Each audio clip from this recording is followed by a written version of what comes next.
Welcome back to a brand new edition of Out of the Bad Guy right here on all the platforms. I'm Ariel, and that's the bad guy, Chael P. Sonnen. And Chael, I have to say, this is a little bit awkward. I mean, we just did the whole goodbye, the whole song and dance. We just, we ran the promo. It was a nice retrospective. 2 days later, literally 2 days later, we're back. What happened?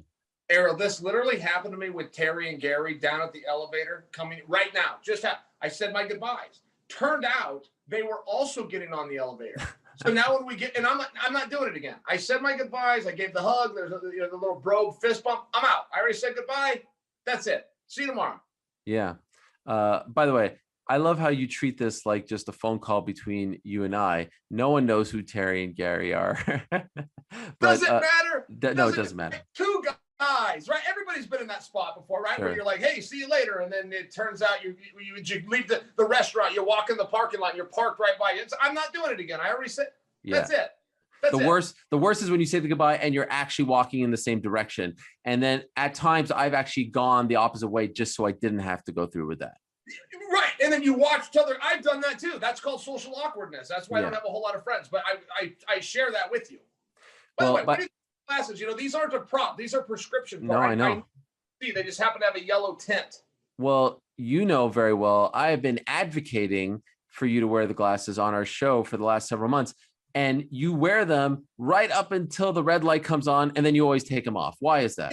It's because of the yellow tint. Because of the yellow tint, I don't want people to think I'm like, using a prop or he's trying to, on ESPN. I'm not. I fully respect it. It's just I'm doing this so the audience understands through an iPad. So I've got a nice picture of you, but then I have myself in the lower corner. I can't see it if I remove the glasses. So I just wanted the audience to know, like, Chael's not workshopping material here. These are the glasses. They block blue light. They're supposed to be better for when you're on your iPhone. Somebody insulted me earlier. You want to know what they said to me, Ariel? They called me schmo.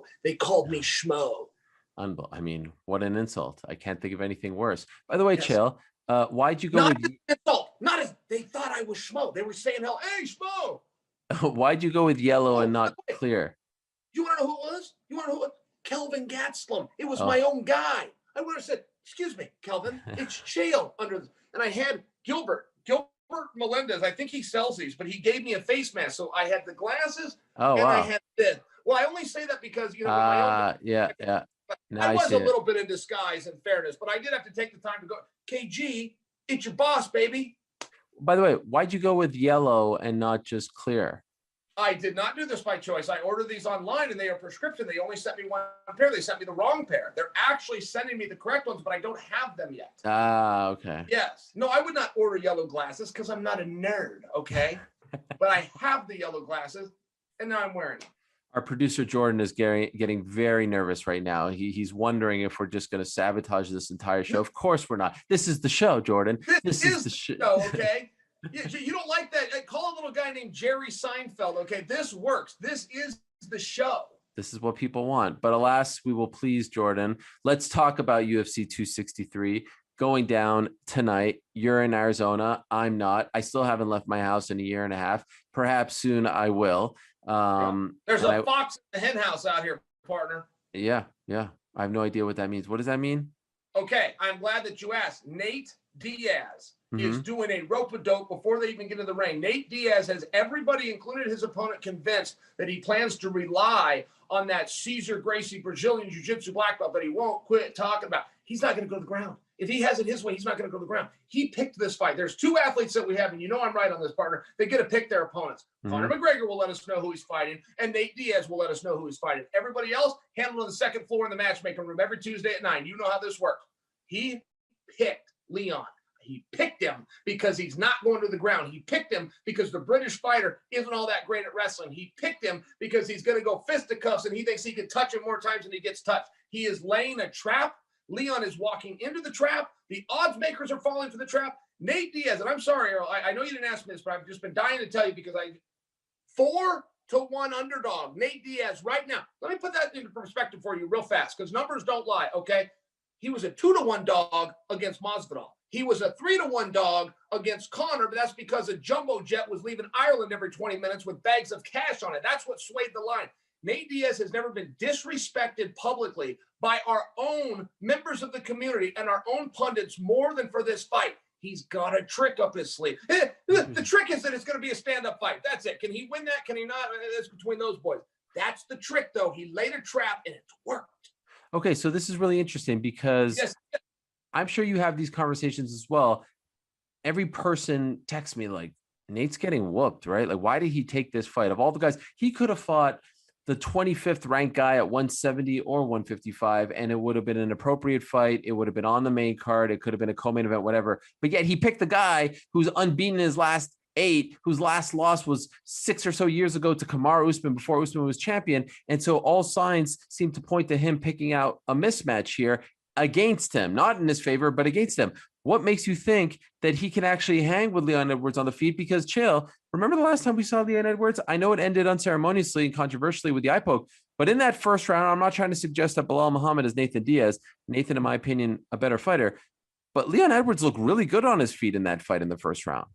Look, Leon Edwards is fantastic. Okay, that seems to be the thing in the room that nobody wants to discuss. Numbers don't lie. Once again, he's ranked number 3. Numbers don't lie. He has not lost in 5 years. Numbers don't lie. He has won his last 9 fights. Numbers don't lie. The last time that he lost was when a brick fell on his head, and that brick happened to be called Kamaru Usman. All right, guess what? Nobody's beaten that guy. So I only say this to you because yes, Leon is fantastic. This is a matchup issue. And if you are staying on the feet, no, that isn't just a concession that Nate is going to win. However, if you want to look at the problems that Nate or his brother have ever had, it's using that doggone jiu-jitsu because they're convinced that the judges should be allowing them to win a fight if they're more active from their back. It simply doesn't work that way. It's the jiu-jitsu that's got him in all the trouble in the first place. You tell me one fight where he's lost here. Go ask Cowboy Cerrone how good Nate is right here. Go ask Anthony Pettis, who's on the cover of the Wheatie Box, how good Nate is right here. Go ask Oscar De La Hoya, who's called out every fighter with a big name at that exact same weight class, except Nate Diaz. I only suggest for you, partner, when it comes to the fisticuffs, and Conor McGregor will have to back me up on this whether he wants to or not. When it comes to fisticuffs, Nate Diaz is as dangerous as they come. He is. Now, look, I see what you're saying. So's Leon. I got that. That's between these boys. But Nate Diaz has a volume and he has an output, and he's simply not going to go away. That we can agree on. I'm so happy that you're in this mood. This is tremendous stuff. How many espressos today? Okay, so funny you asked. 2 espressos, but just now. I couldn't get it in the morning. I had to get it on the way back. And I don't drink coffee in the afternoon. I don't sleep too well anyway. I particularly want to do it. I don't do coffee after 6 a.m. except today. Can you I'm a little bit hot. Oh my God. I just thought it was perhaps our swan song, great pay-per-view, but this seems, a little more than usual, which is fantastic. So let me ask you this. Nathan Diaz wins this fight, which, by the way, sounds to me like you're going that direction, but we'll get your official pick at the end of this program. Does he get a title shot? Oh, absolutely. Now, here's the thing. Will he take the title shot? I can't tell you absolutely. Yeah, I guarantee he'll be a pain in the ass. I guarantee he'll absolutely talk about it. I guarantee he'll absolutely dangle it. I guarantee he'll absolutely make Dana sweat a little bit. I can't guarantee that he wants to. I don't know that he wants to be the champion of the world. I have no idea. He has certain guys that he wants to fight. If the guy has the belt, okay, that's a byproduct. But his mind, it doesn't tick like mine. I mean, he and I have had very similar lives, very similar paths, but we also have a couple of things that really I can't get a read on him, because I'm only as good as the next guy, right? Put yourself in someone else's shoes. What would you do? I can't do that with Nate Diaz. He's wired just a slight bit different than me. It's a very good point, because he is approaching the end of his contract as well. You take that title shot, now you start, at some point, Nathan Diaz has to test free agency, especially with the Jake Pauls out there and whatnot. There's a lot of money for Nathan Diaz to make. You see Vitor Belfort out there making a pretty penny fighting, some guy who plays around with animals. You're telling me in the back of his mind, Nathan Diaz isn't thinking, wow, there's some opportunities for me out there. So that's a great point on your part. All right. So there are more questions there, but can we agree on this? Leon Edwards wins this fight. He gets a title shot. He'll fight the winner of Usman and Usman and Covington. Yeah. Yes. Absolutely. And this isn't, I don't think, just you and I's opinion, and this makes sense and all that stuff. Dana's come out and said that. Dana's come out and said, and he actually, as a matter of fact, Ariel, I read it printed somewhere, but I heard him with my own ears. He never said, at least not in the interview I heard, he never said the winner gets a title shot. He said if Nate wins, Nate gets a title shot. And I only bring that to you because sometimes there is some home cooking. I've been in that spot. I was going to fight Vitor Belfort. If Vitor won, he got a title, but it wasn't true for me. I mean, that's just one of those, I'm personalizing, but that's one of those things that our industry does deal with. I think Leon deserves it. I don't think there's anyone else to fight, not to mention Kamaru Usman chasing this GOAT status currently held by GSP has to do the thing that GSP did, which is not only clean out the division, which he's done, he's got to clean it out a second time. So I think that Usman and Leon is going to happen. And yes, it's probably next if he gets a victory tonight. Well, I can't wait for that fight. It does feel like there isn't a ton of heat between them, but Nathan did a great job at the press conference with the marijuana and all this stuff. Big spot for Leon Edwards. Not a lot of. Well, he did. I don't know what you're referring to, but he did a great job. Yeah, did a great job with the marijuana. My yeah, goodness, what did he do with marijuana? And by the way, I forget that marijuana apparently is legal now. I hear the word marijuana. I go back to 6th grade and go, "Whoa, there should be sirens and some bracelets." No, totally legal. Marijuana. Oh, at the press conference in classic Nathan Diaz fashion, he lit up a joint and he was smoking it at the dais, and everyone loved it. And everyone apparently, according to his management team, it's his own strain. What? I don't love it. I'm not everyone. I don't like that. That's his gimmick. What are you talking about? Yeah. No, I'm sure. I don't know. I don't like that. I don't know. I don't like the drugs and the sports, and I don't know. It bothers me. It bothers me. Hey, I remember when Michael Jordan, I'm not even a basketball fan. I remember Michael Jordan was playing golf, and the first time I saw him with a cigar in his mouth, it let me down. I don't like it.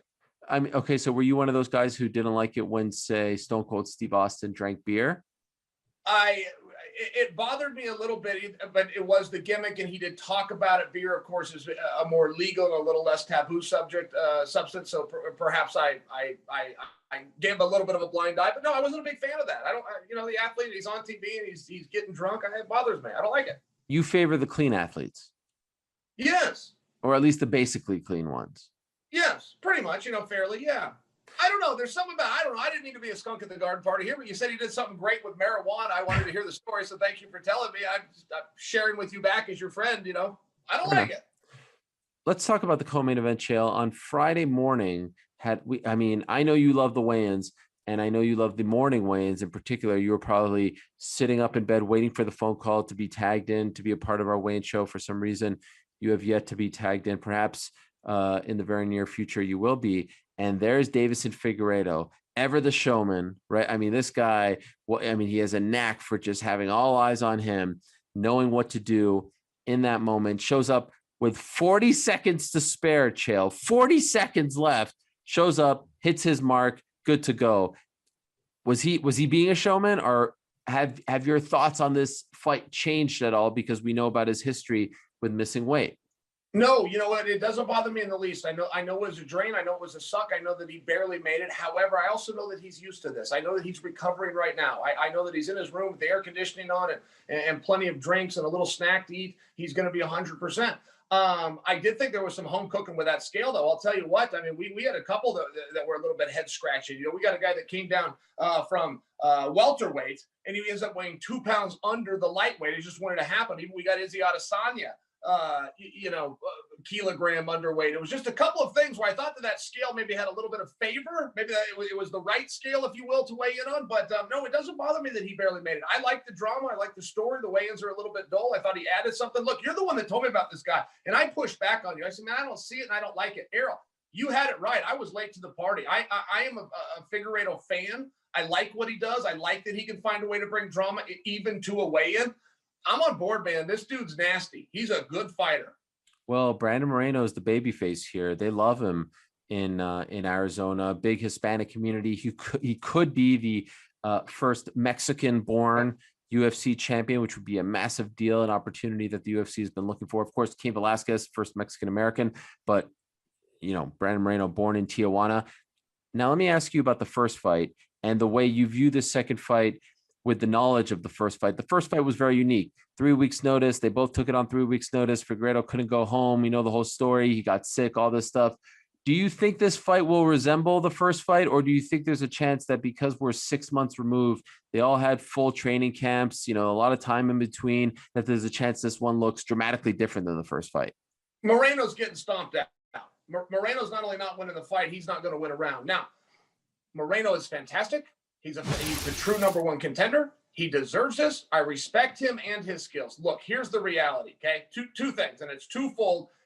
And when both went bad, that's why you saw what you saw. First off, Moreno fought outside of his gloves. He fought and performed better than he ever has in his life, and likely the best performance he's ever going to have. It's going to be very rare if he can go back and duplicate that night. Whatever came together, came together. I've seen many athletes do it, but it's a one-time thing. Secondly, Figueiredo underperformed. He found himself in a spot harder than he thought it was going to be. Things unravel very quickly for athletes when that happens. It didn't with him. His stock with me actually went up. It reminded me of Couture, Pedro Hizo part 1, in that Couture was hurt, tired, everything where you would break, crack, have to go to the locker room, reassess, come back 5 months later. He did all those things. Randy Couture broke and he cracked and he fixed it in the ring. He fixed it in the ring and came back strong, and that's what Figueiredo did. His stock with me went up because I know he was hurting. He came out after the fight. He said he was at 30%. Now, that's probably a little bit low, but he said he was sick and he went to the hospital that night. That I do believe, and I've seen plenty of fighters come and try to put a Band-Aid on a story after the fact.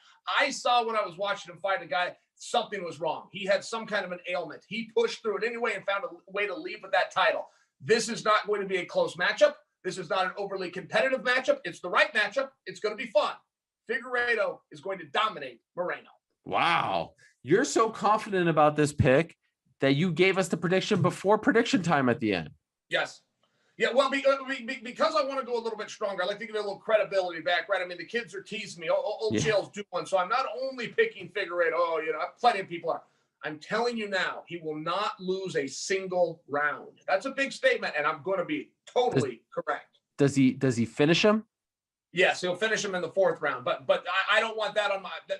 Okay, sure. Fine. I put that. The others two are true. You tease me all you want. If he loses, you can even open myself up even more. If he loses one round, I'm wide open. My credibility takes a hit. I'm telling you, that is how good he is. That is the distance between these two. What your eyes showed you the first time, great. Enjoy the entertainment. You're not seeing that again. I'm looking at the odds. And they started off in the plus 215 range, now down to plus 175 from Moreno. So it does seem, if my math is correct, that the people are starting to think, oh, okay, there's something here with the weigh-ins. And they're starting to bet on him, thinking that Figueiredo's in some kind of way. But you're saying, like Nathan Diaz, perhaps, he's playing possum. It's the old rope-a-dope. Figueiredo's just fine. Absolutely. No, that's absolutely what I see. And look, I'm out here, Ariel, and I will tell you the talk around town is the talk that you're talking about. I mean, oh, he's hurting, he's drained, he's sucked out, he barely made weight, all these different, all those things are true. They just simply don't matter. Okay, a 24-hour weigh-in, which is mean you have at least 24 hours from the weigh-in to the time you fight. And this one is a little bit closer to about 35 hours. I'm just sharing with you. That is more than enough time. It would not matter how dehydrated an athlete was. He can rehydrate beyond in about 8 hours, quite frankly. I mean, he's got 4 times the amount of time that he needs. That's the real truth. And I share that with you. A lot of people don't know much about dehydration. Dehydration is something very rare. In this sport, it's a commonplace. It's something that basically you got to dehydrate before you can go do your job, right? I mean, there's only a couple of jobs on the face of the planet where they weigh you in before they allow you to go do it. So just take it from me. He can fully recover and has, and the fight, still, he's got a little bit more time. Okay. Let us talk about the main event.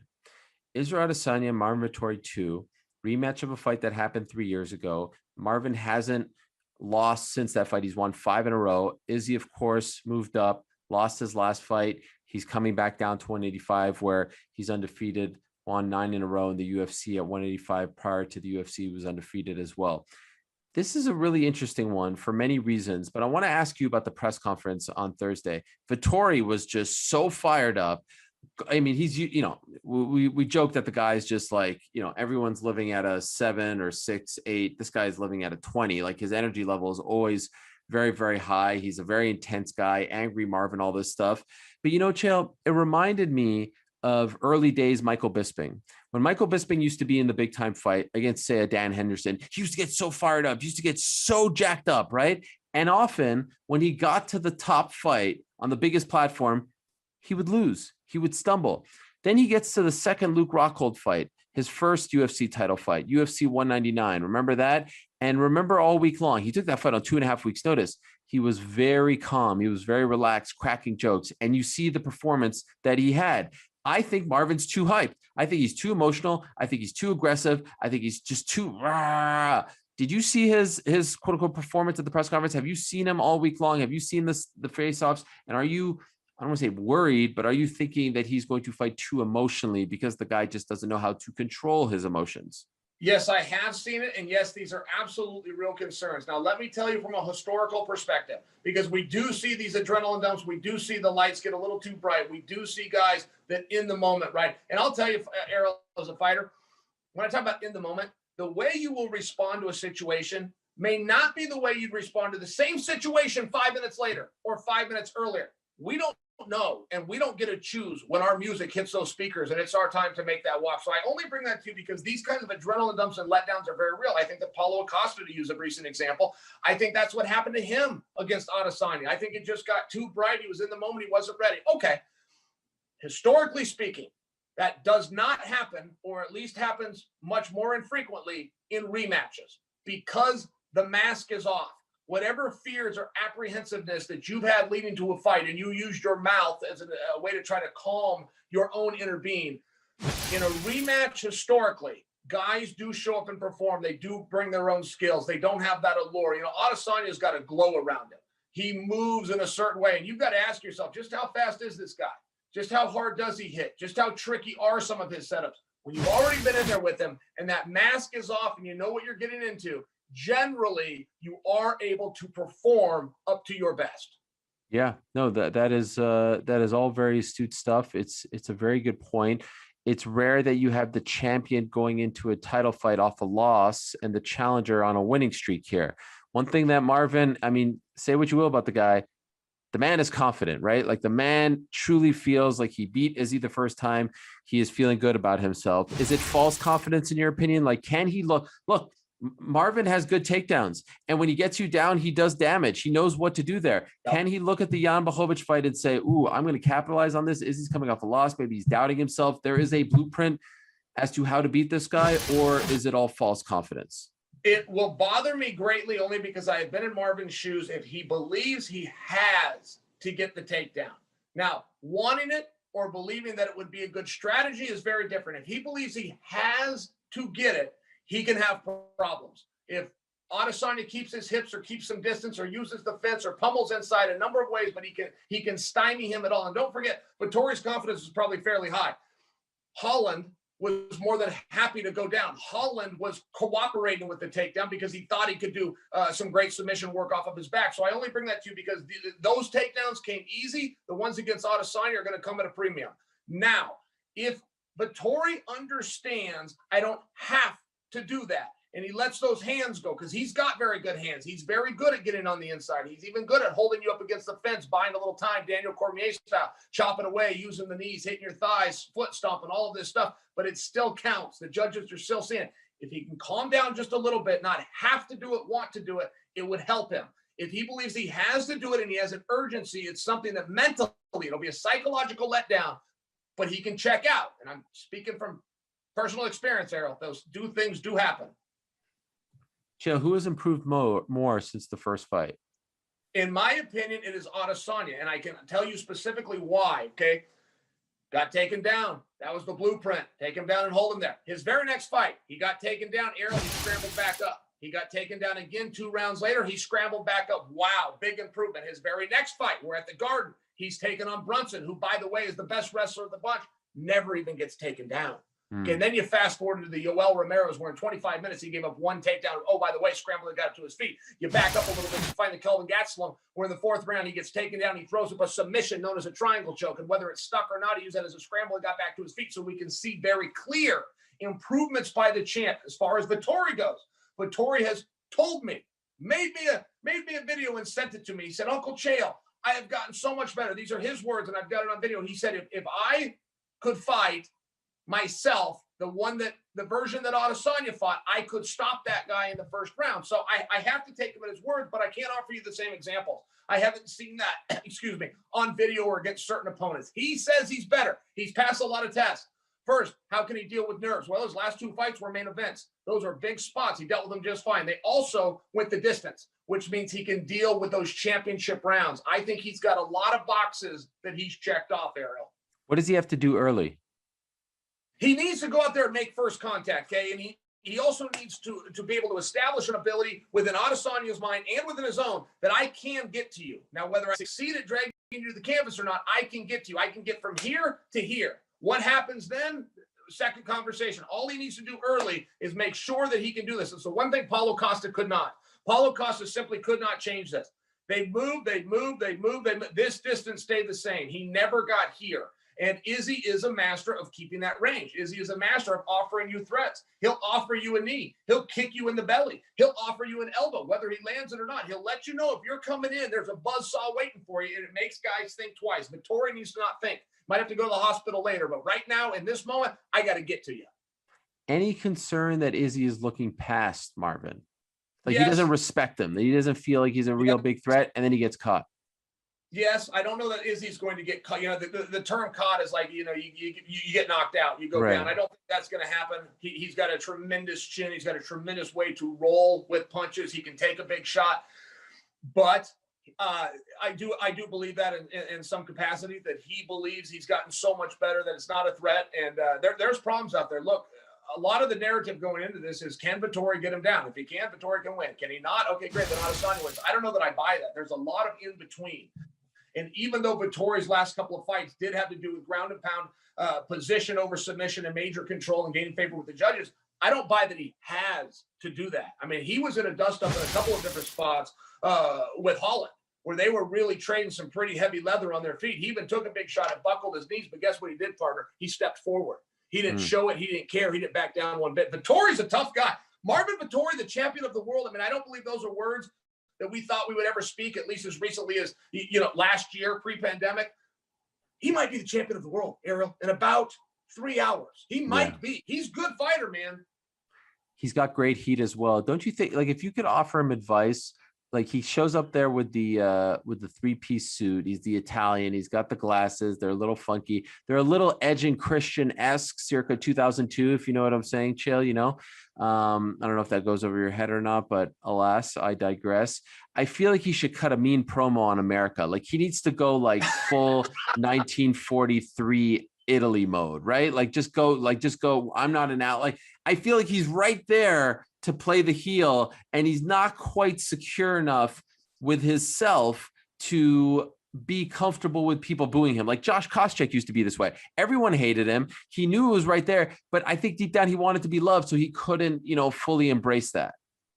1943 Italy mode. Good historical reference, my well-read little partner. Aren't I proud of you right now, huh? All those books behind you, and you actually picked a couple of them up. Okay, I got to tell you this. I don't know that he has to go that far. I love Angry Marvin. I'll take Marvin, or I'll leave Marvin. Not all that interested. Angry Marvin? Oh, no, I'm in. I'm in 100% of the time. So does he need even more heat? Does he need to melt down the microphone? I don't know about that. I think the guy could be a pay-per-view star. I really do. If he can get over on Adesanya and he can leave there with the belt, he's gonna be on pay-per-view. But to be a star, Ariel, I mean, I hear everything you're saying. I just think that the character of Marvin Vettori is quickly forming. I think he's doing a great job. I think he looks good in a suit. I think he shows up with something to say. And I think we can take him at his word when he says, I will fight anyone, anytime. That's what he's done. It's what I've seen. I'm very impressed with this young man.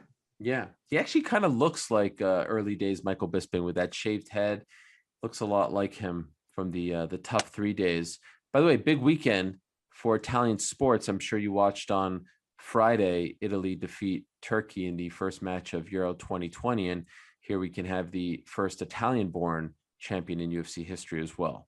Merhaba. I did not know that. Shout out to Zeus and all of the Turkish mafia. I didn't know about that. I spent some time in Istanbul. I went and trained over there.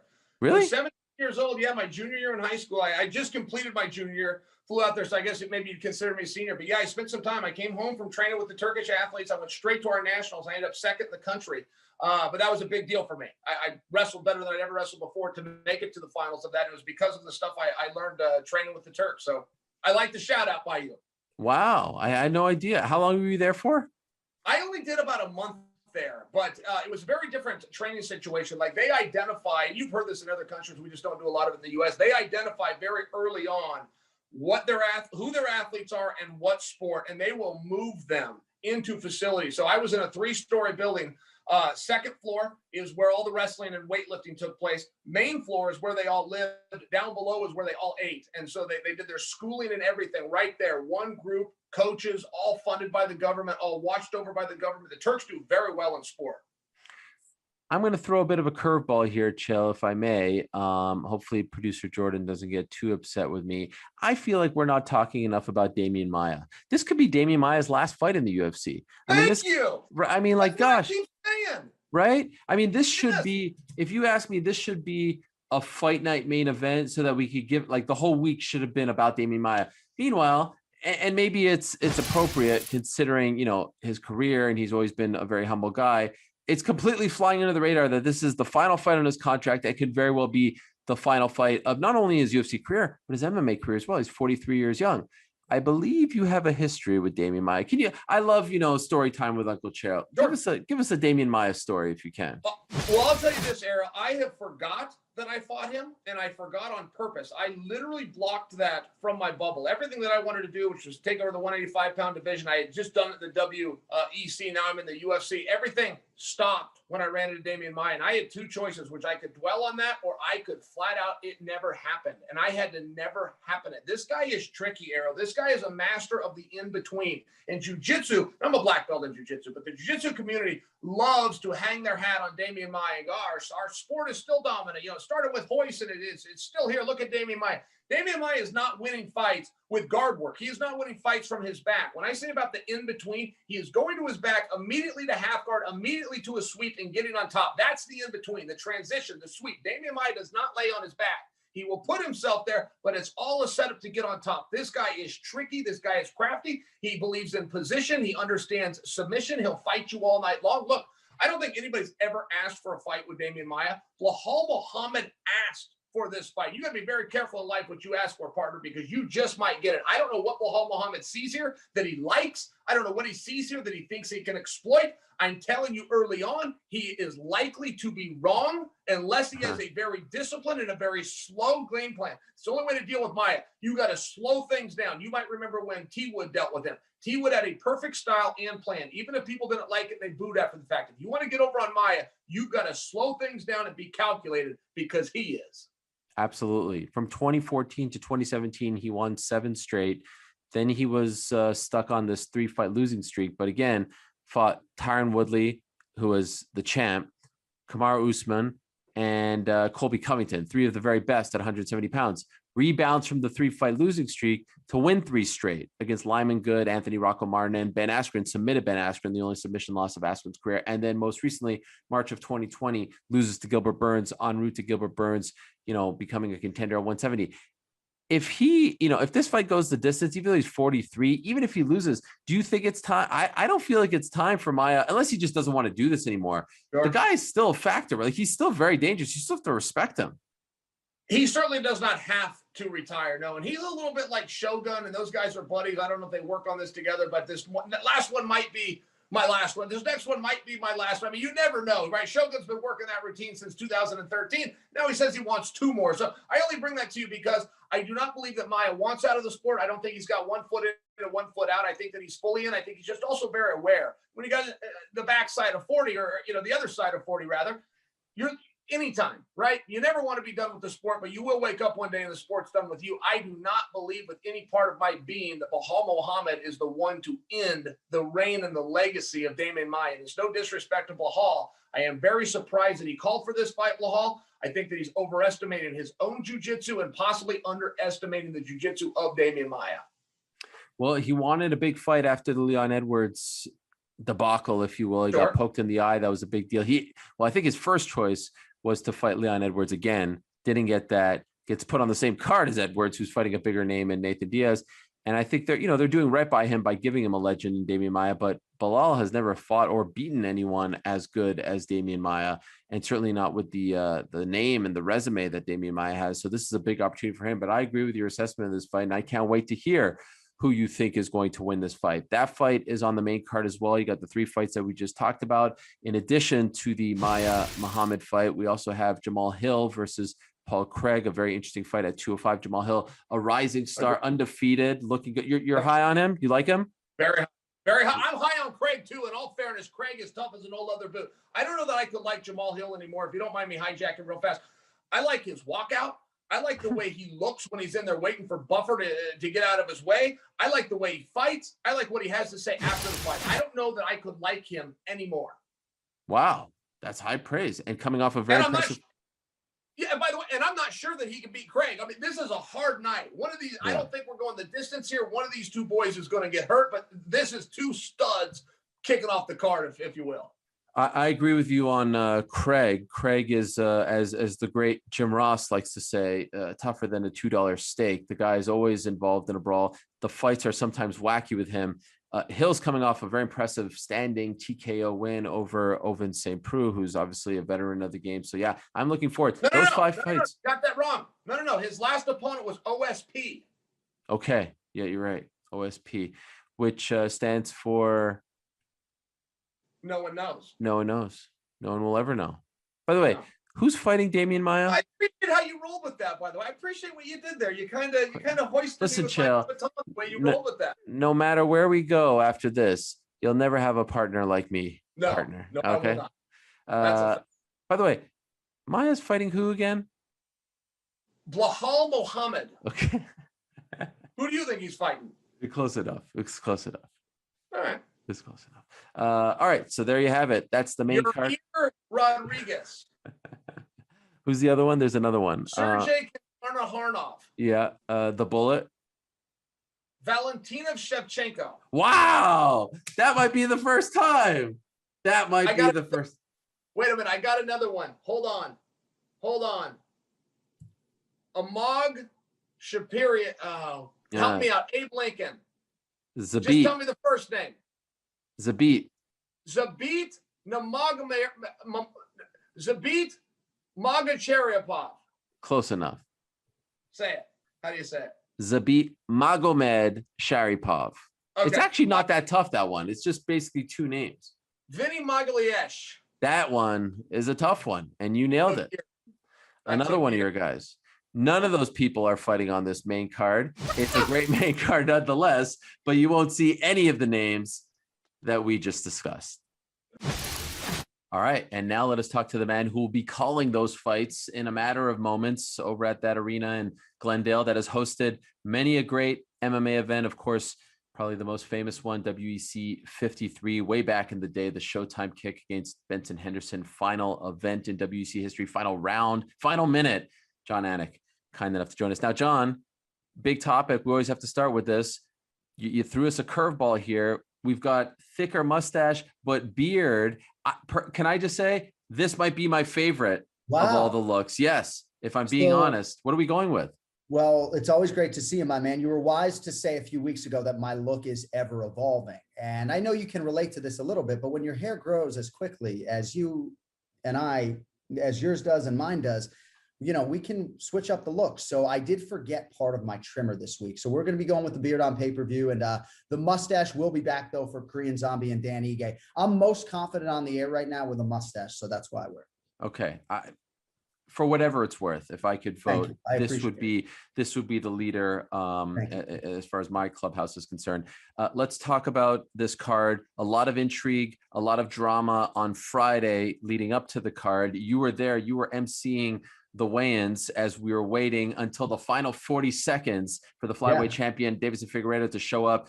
Thankfully for everyone involved, he made the weight. But could you just tell us, like, what was the scene like? What was the tension like? What was happening, you know, behind the scenes as everyone was probably getting very nervous? Yes, it was absolutely wild here on Friday at the host hotel. Deiveson Figueiredo came down at about 10:25 local time, 35 minutes before his time would expire, and he was 0.4 over. Then he came down 35 minutes later, and it seemed like there were rumblings that he was going to miss weight, and they were trying to confirm that they indeed had an extra hour, which they did, but of course they did not need that because he was 125 on the screws. So seemed as though there was some scale discrepancy. Brad Quake Riddell went back up to his hotel room and ended up not even taking advantage of the 1 pound allowance, cutting an extra pound because of a scale discrepancy. So all is well that ends well. 27 of the 28 athletes made weight and locked and loaded with 14 big ones tonight, brother. Now, based on what you saw, sometimes people just show up late because they slept in. Sometimes they show up because they're having trouble making weight. Do you feel like it was the former or the latter for Deiveson Figueiredo? And of course, I'm not asking you to make a prediction, but does your take on the fight, your expectations of the fight change based on what we saw Friday morning? I think what changed my expectations for the fight was actually sitting down with Brandon Moreno in our fighter meeting, and I'll have more on that in a minute. But as far as Figueiredo is concerned, Ariel, you know, I think he's a bantamweight, you know? He's a massive guy, despite the fact that he has now made 125 pounds in 3 successive fights. I thought it would be easier for him as it was last December, even though he fell ill thereafter, because he only had 3 weeks between fights. But when this man has 6 months between fights, anyone who expects that this is going to be an easy weight cut for him, it's just not the reality. I don't think you come downstairs 0.4 over unless you're hopeful that you're pretty close. And I got to think that's one of the worst walks you can have as a fighter. You've been cutting weight all morning for 4 or 5 hours, and then you got to go back to your hotel room and get back in the sauna.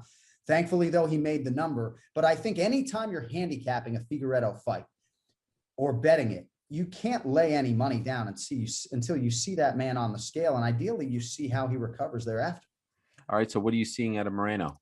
Bro, I mean, this dude is just all in, chips to the center of the table. As you know, he fought Deiveson Figueiredo on December 12th. He has 3 daughters, and he wasn't even able to enjoy Christmas because he was so focused on this next task at hand. And Moreno is a jovial guy, a guy who seems to be able to sort of separate church and state and find that work-life balance. He couldn't find it after that Figueiredo fight because he was so close to breaking through for Mexico. I mean, do you understand like what is at stake for this man here tonight? Like, he will literally become a millionaire and effectively change his life forever. There will be parades in Tijuana. No Mexican who was born in Mexico and trained in Mexico has broken through and won a UFC championship. So you can see in his neck, his muscle mass is just in a different place than it was. He's been going for 24 weeks. He had 3 weeks the first time. So at plus 200 or so, based upon what I've seen, I think he's a live underdog here tonight. Yeah, and clearly the fan favorite. We saw on Thursday at the press conference, the fans very much in his corner, rooting him on. Of course, Arizona, big Hispanic community. They want to see the first ever Mexican-born UFC champion. Shout out to Cain Velasquez, first Mexican-American. But right. Of course, he was not born in Mexico, born in California. No, Arizona, I should say. So now we speak of another fight that had some, I want to ask you about a fight that had also some drama. Riddell made the weight. Brad Riddell, who you just talked about, he made the weight. But again, he was one of those last guys. It was him, Steven Peterson, who unfortunately missed the weight. And of course, Deiveson Figueiredo. He, to me, is a really interesting name at 155. And this is a really interesting fight at 155. Drew Dober did not look good against Islam Makhachev. And now let's be honest, no one really looks good against that guy. But I know you had some time with Brad Riddell. What are you feeling from him when all the attention is on his teammate, Israel Adesanya? Riddell is a prospect and a name that's worth looking at as well, in my opinion. I agree. I think you set it up well. And not only is the focus on his teammate Adesanya, but it seems like a lot of the focus is on Drew Dober. And for some reason, Brad Riddell, who had a co-main event slot go away against Gregor Gillespie on fight day, is the forgotten man. He's a dog, right? Like, I never want to go to the window and bet against the guys who are just long on heart and mental toughness. And I just like the fact that he understands what type of challenges there are in this lightweight division and how he's going to navigate them. He's certainly excited to have the chance to fight a fellow striker here, but you can be sure if he beats Drew Dober, he wants either Gregor Gillespie or potentially Islam Makhachev. He wants to test himself against the division's best grapplers because he knows he's not going to realize a UFC championship if he can't get past those guys. And you can't minimize all the work that he put in during the Gillespie training camp. Even though he didn't get to realize that walk in that fight, he draws a lot of confidence from that training camp. He literally had to mentally, I mean, you know, Gregor Gillespie, that's one of the harder guys to mentally prepare to fight. And he felt like the mental preparation, getting himself in a place to fight someone like Gregor Gillespie, has him just in a great headspace as he tries to cash as an underdog here against Dober. So we'll see, but I'm bullish on Brad Riddell. I don't think he should be favored per se, but I'm bullish on Brad Riddell, and I'm excited to see what he can do with the showcase. Yeah, that was a real bummer that fight did not come to fruition back in March. And you wonder about Drew Dober's confidence after he lost the way in which he did against Islam a few months ago as well. Another fight which is flying under the radar. And it's a shame that this could have been a perfect fight night main event where you have Damian Maia, the legend, in potentially his last fight in the UFC, on the last fight of his deal against Bilal Muhammad, who had the big main event spot against Leon Edwards back in March. Unfortunately, it ended unceremoniously and somewhat controversially with the eye poke and the no contest. here you have a situation where Maia is one of the most beloved fighters in the history of the game, never got the title, but fought for the belt twice. And Muhammad is trying to get to that spot. Maia is the kind of guy that gets you to that spot. Yeah. I know you're very close to Belal. What do you feel? You know, he wanted that Leon Edwards fight, right? He felt wrong that he didn't get it. He's on the same card as Edwards. Edwards in a bigger spot. Do you feel like he is in the right spot mentally going into this fight against Demian Maia as he tries to advance his career once and for all? Yes, I think Belal is in a great place mentally and physically. And you're right. It's not so much that he feels like this is a super favorable matchup against a 43-year-old Demian Maia, but he likes the challenge, the jiu-jitsu guy, and also the fact that this is the pedestal. This will get him to that next big fight. But when you're fighting a guy like Demian Maia, there's two schools of thought when you approach it, right? Work on defensive wrestling, getting up off of your back, or just don't let this dude anywhere near my lead leg. And I think it's the latter that has to be the focus for Belal Muhammad. He believes he'll be the stronger man on the ground. He believes his wrestling chops and his grappling chops are such that he'll be able to get upright if he does get taken down. But dude, Demian Maia had moments in the Gilbert Burns fight. I know it was a long time ago in Brasilia, March of 2020, just before COVID-19 intervened, but it's not as though Demian Maia is some shop fighter. And if you take him and his coach, Eduardo Alonso, at their words, they're very confident based upon the work over the last 9 or 10 weeks. So I don't know, man. I think this is a really hard challenge for Belal. I think he has a great chance if this fight stays on the feet, but man, the human backpack, you don't want this guy anywhere near you on the floor. And I do think at some point, Demian Maia is going to be able to take Belal down. We shall see, but a huge fight. And you're right. I wish we had 5 rounds for it. Yeah. Maia, you know, people forget, had looked pretty good leading up to that Gilbert Burns fight and then ran into the buzzsaw. Not a guy who's taken a ton of damage throughout his career. So I still don't think he is being forced out or needs to retire at 43. Massive opportunity for him to get back on track and massive opportunity for Belal Muhammad to get probably the biggest W in his career. I want to go back to the main event. I asked Chael this question earlier. I want to ask you as well. What was your takeaway from the press conference? You know, Marvin Vettori, very passionate, very emotional. He reminded me of early days Michael Bisping, who when he got to these big spots would have to psych himself up. And then unfortunately for Bisping in the early days would stumble on the biggest of stages. And then you compare that Bisping to the Bisping who fought Luke Rockhold when he was as cool, calm and collected as can be. And you see what that translated into, right? Are you concerned about Vettori being maybe a little too emotional going into this fight? I think it's a good question. A lot of people said to me last night, fans, coaches, that Israel Adesanya is occupying all of this space in Marvin Vettori's head. And I don't necessarily see it that way. I just feel like Marvin Vettori didn't have enough time to prepare for this championship showcase. He fought Kevin Holland 9 weeks ago, and he was very dismissive of that type of narrative. But I do believe that Marvin is an emotional guy and that potentially emotions could work against him in terms of his gas tank and his adrenaline. I'm really curious to see if he tries to engage it all on the feet or if he just tries to make this a floor fight. You know, we've never seen Adesanya coming off a loss in his pro mixed martial arts career. And I don't know what your take on this was in talking to Izzy, but I feel like he was totally persuaded by Eugene Bareman to take that Jan Blachowicz fight. You know, it was proposed to him an hour after the win over Paulo Costa.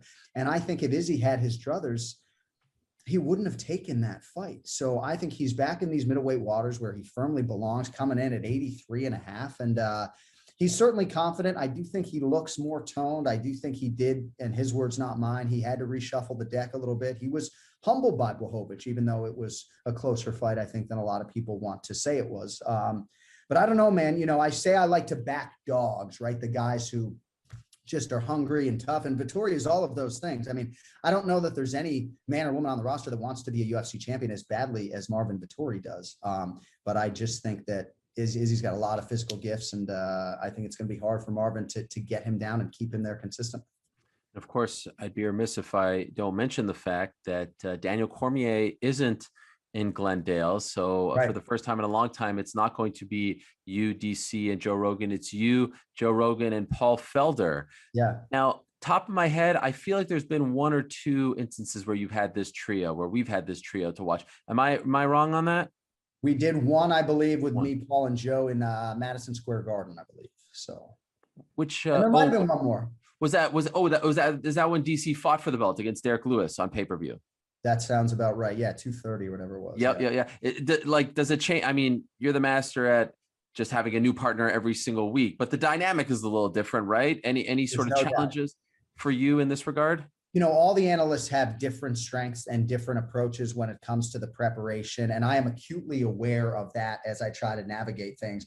I thought I would enjoy this little DC respite. Like, I miss the dude. I genuinely miss having him here during fight week. So I miss having him here. It's definitely a different dynamic. I think some people believe, for better or for worse, that when it is me, Joe, and DC, sometimes it takes on a little bit of a podcast tone and gets away from the fighting. Some of these booths are so different, right? Like when I'm doing a booth with me and Dominic Cruz, if there's any comedy in that broadcast, it's coming from me. You're not getting a lot of that from Dominic. It's a very technical broadcast. And I think fans, they all have their opinions and they all have their preferences, but absolutely, I think it'll take on a different tone with Paulie in the booth for sure. Well, I do hope that Paul has gotten at least either some new suits or newly tailored suits, because the guy is like walking around at like 145 at this point. Every time I see him, he's even slimmer than the last time. He is like the Diaz brothers, a budding triathlete, which is really cool to see. Good luck tonight. Pleasure as always, John. Thank you very much for the time. We look forward to it this evening. Thank you. And I just want to say congratulations on everything you've got going on in the future. I will miss you. And I just wanted to say that on the way out. I've enjoyed it, my man. Thanks, my man. Appreciate it. And maybe one of these days we'll actually see each other in person again.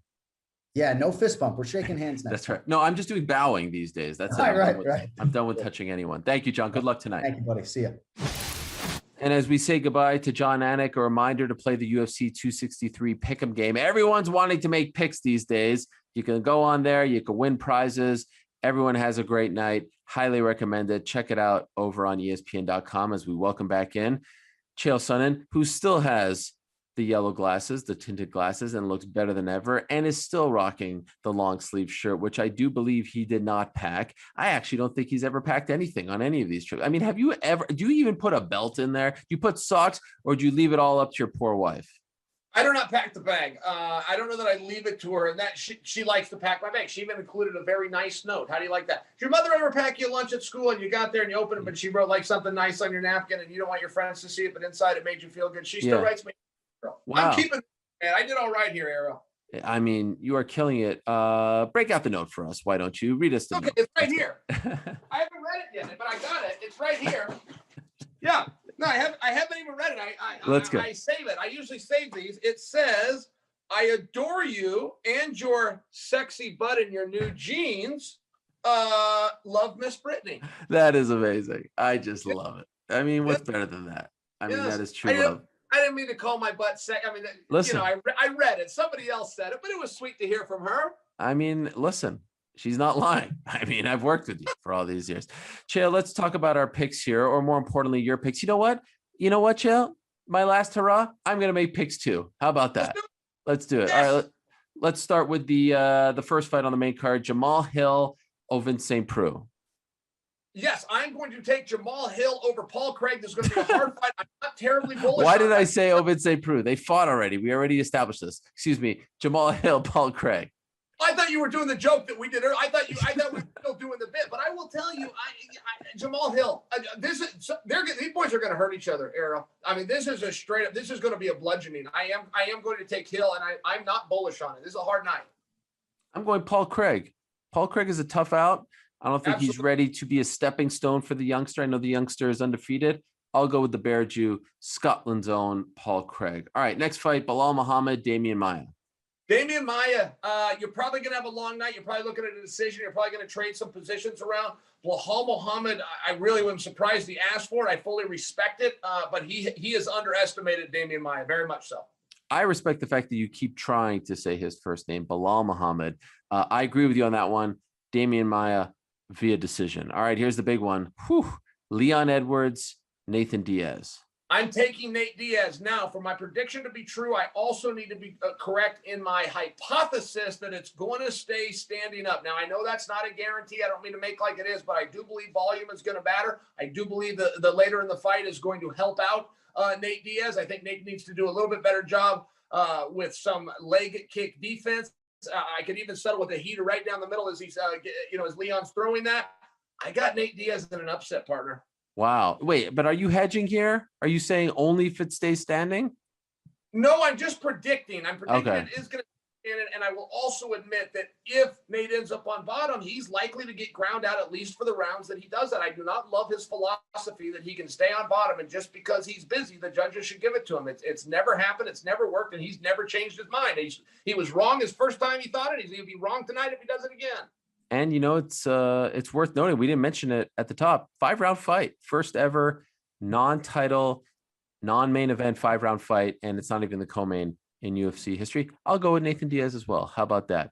Leon's never been in a spot like this before, so I'm going to go with the veteran.